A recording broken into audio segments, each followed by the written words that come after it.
сабақтан заттардың неден жасалатынын, солардың барлығын жүрекпен сездім.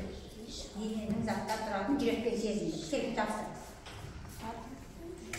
Апай, мен намаз оқып қойдым. Тамаша. Түсіріп алдыңдар. Мен бүгінгі сабақтан өз құлағыммен табиғи және жасанды заттардың қандай болатынын естіп болжадым және жаңа тәжірибе шығардым.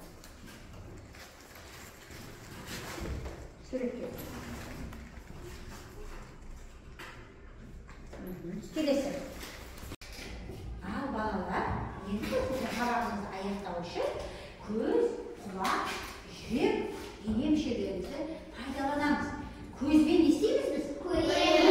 Құлақпен естиміз. Жүрекпен сеземіз, тыңдаймыз. Олай болса балалар, бүгінгі сабақта көзбен нені көрдіңдер? Құлақпен нені естідіңдер?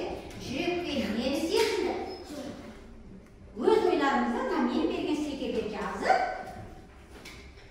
көзбен көрсем, көзбен көрген деген, қолмен жүрекпен тыңдасақ, сезінсем, жүрекпен сезінген деген, және құлақпен тыңдаған жазған жауаптарында әр дене мүшеге ілеміз.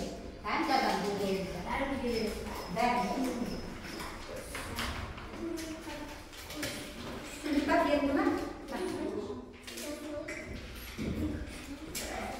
Кел жазамыз. Өз ойды түсіндік, ана дедегі ақпаратқа көзбен түсінгендерді. Көзбен аттап, жүрекпен, құлақпен естігендерді. Құлақта, жүрекпен сезінгендерді, жүректің тұсына ілеміз.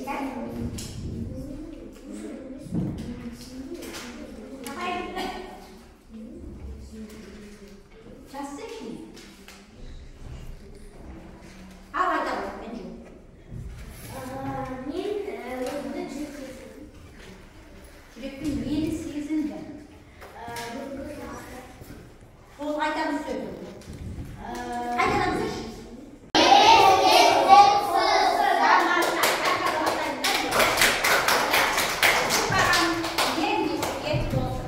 Олай болса балалар, бірінші біз өткенді пысықтау. Балалар бізге Негеш-пен Эрника қонаққа келді. Олар қазақша киіммен келіп қонаққа. Олар біздің бастауларын көріп, ұлттық құндылығымызды еске түсіріп, қазақ киіммен қонаққа келген екен. Ендеше осы екі қонақты қарсы алайық. Негештің қолында асықтары бар екен, Эрниканың қолында домбырасы бар екен. Енді біз үй тапсырмасын пысықтау үшін балалар, Негешке көмектесу үшін асықтардағы сұрақтарға жауап береміз. Үй тапсырмасын біз адам бөлімін аяқтадық. Сол бөлім бойынша қорытындылаймыз. Ал бірінші сұрақ. Астық ұсақ бөліктерге ыдырау үдерісі қалай жауап береміз. Ас қорыту. Тамаша. Ас қорыту. Келесі сұрақ. Келесі. Тыныс алу қай кезде жиілейді? Тыныс алу қай кезде жиілейді? Нұрай. Денеге күш түскен кезде. Денеге күш түскен кезде. Тамаша. Денеге қатты күш түскенде балалар біздің тыныс алуымыз жиілеп кетеді ғой. Өте жақсы. Екі жасықты жинадық. Үшінші сұрағымыз балалар. Тыныс алу жүйелерін ата. Тыныс алу жүйелері. Кәусар. Тыныс алу. Неме тыныс аламыз? Мұрын, ауыз, жүрек. Жоқ. Өкпе. Тамаша. Мұрын, өкпе. Келесі сұрағымыз балалар. Қан айналым жүйесінің негізгі мүшесі қалай аталады? Аян. Жүрек, көктамыр, қылтамыр. Тамаша. Жүрек және қан тамырлардан тұрады қан айналым жүйесі. Қылтамыр, көктамыр. Жарайсыңдар балалар, біз асыл жинауға көмектесіп жатырмыз. Жоқ, қан айналым жүйесінің негізгі мүшесі қалай аталады? Көктамыр, қылтамырдан тұрады. Енді қан айналым жүйесі қандай мүшелерден тұрады? Келесі сұрақ. Айтамыз. Басқа. Дұрыс, жүрек.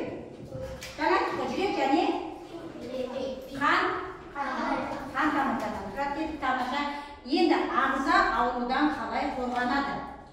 Айқайын. Ағза аурудан не арқылы қорғанады? Иммундық жүйе арқылы қорғанады. Тамаша. Иммунитет дегеніміз не? Иммунитет. Ал. Қазір. Адам ағзасында ағзамызға түскен вирустарды иммунитет деп атайды. Вирустан қорғайды. Затты Күшті иммунитет деп атайды екенбіз. Тамаша балалар, асты жинауға көмектестік негізінде, ендеше одан кейін 5-ге дейін санаймыз. Ол айнала 5 дегенде тоқтаймыз. Ал айналатын 1, 2, 3, 4, 5. Көзімізді ашамыз. Ал енді көз алдында қандай зат көріп тұрсың? Аттарына келіп қандай зат көріп тұрсың?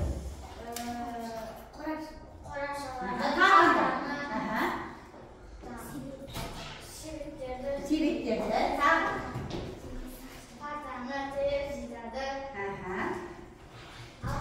Енді бұл біздің көріп тұрғандарымызға не деп аталады балалар? Жарайды, смотрағай тағы бөліп шығамыз. Келе қойдайына. Көзімізді жұмамыз. Көз жұмамыз. Айналамыз. 1, 2, 3, 4, 5. Ал, тоқтайын, көзімізді ашамыз. Не көріп тұрмыз? Тілдерді, компьютерді, Тағы не көріп тұрмыз? Терезесімді не көріп?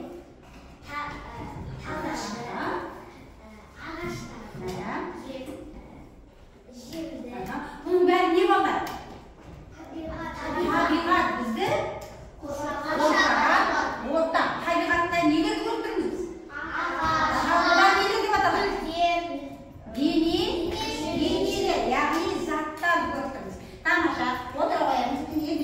Дене заттар болатын. Ол заттардың қандай болатындығын үйренетін боламыз. Ол заттардың шығу тегі, ол қай жерден болады, және біз оны ақпаратты қалай алдық, қай жерден алдық, сонымен танысатын боламыз. Бүгін біз дененің неден жасалатынын түсінеміз, заттардың шығу тегін түсінетін боламыз. Ал енді балалар қараймыз қазір.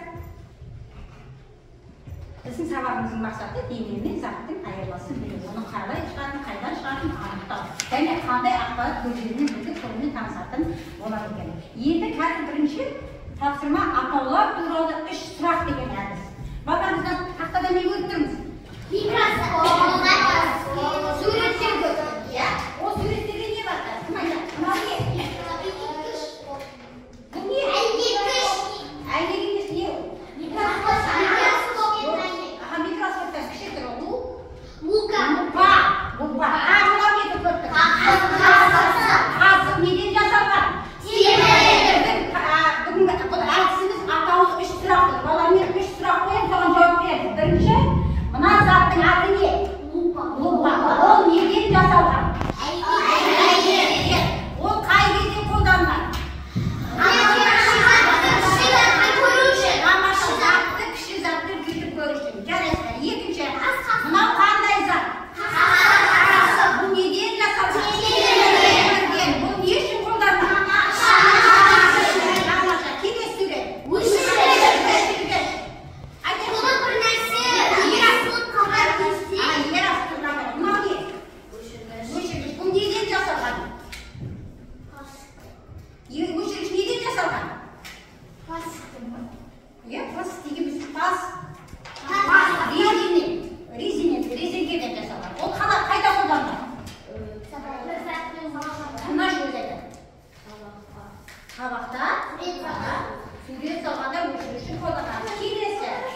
жасалынатын білдік. Тамаша.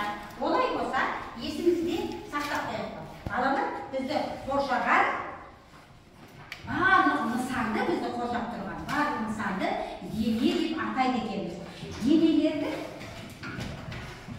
Денелерді құралған заттар болады. Ол заттарды неден жасалғанына айтады? Табиғаттан алынатын. Дене ол әртүрлі заттан тұрады. Бірақ табиғаттан алатын заттарды біз балалар табиғи заттар дейміз. Ал адамның қолымен жасалатын заттарды жасанды заттар дейміз. Мысалға табиғаттағы заттар қандай зат? Кім біледі? Ағаш,